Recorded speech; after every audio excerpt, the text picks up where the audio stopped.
Well, hello, I'm Cami Ahrens, and I'm the curator at the Foxfire Museum. So the Foxfire Museum was actually founded by a project started by local high school students here in Raven County, Georgia in 1966. These students were in their English classroom.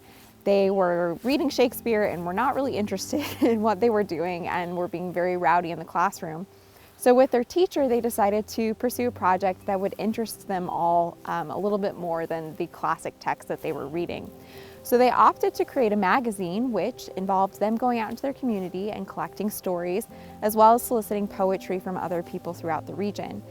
Once they created the magazine, though, they started seeing that their readers were really responding to these stories that they were collecting from their neighborhood elders, their relatives, people who were born in the 1880s and 1890s and were still living in a way in the mountains that was reminiscent of the previous century.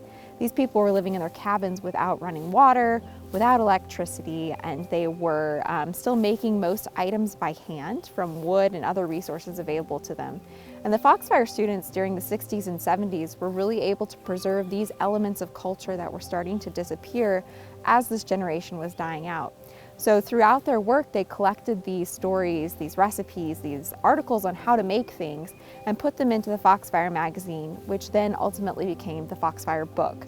So in 1972, the Foxfire students received a book deal to create the very first Foxfire book. We now have 12 in the numbered anthology, and from those royalties, the students were able to purchase the property where I'm at today.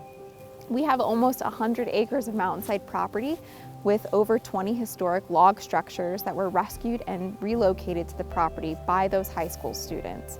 So the museum is comprised of these buildings, and inside each building is artifacts that are representative of life in the Appalachian Mountains, items that are hallmarks of Southern Appalachian culture. And you can come and tour the museum and see some of those artifacts today. So the Foxfire Museum is very much a cultural center, not just a museum where you can look at things in the past. We view history as kind of a continuum and bringing a lot of these historic trades, practices, stories into the present. So during your tour of the museum, you can visit with a weaver, a spinner. We even have a blacksmith who's here on a regular basis working in the forge, showing you how metal was changed and made into different items. Kids especially love the hands-on opportunities, getting to see some of these crafts in action.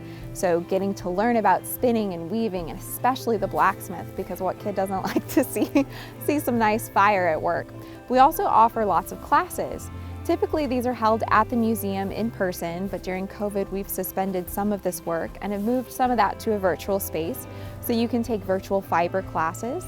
And we also offer other opportunities through our YouTube channel where you can watch a wood stove cooking class, watch a log being hewn, and other types of trades that are in the Foxfire books kind of brought to life in a virtual space.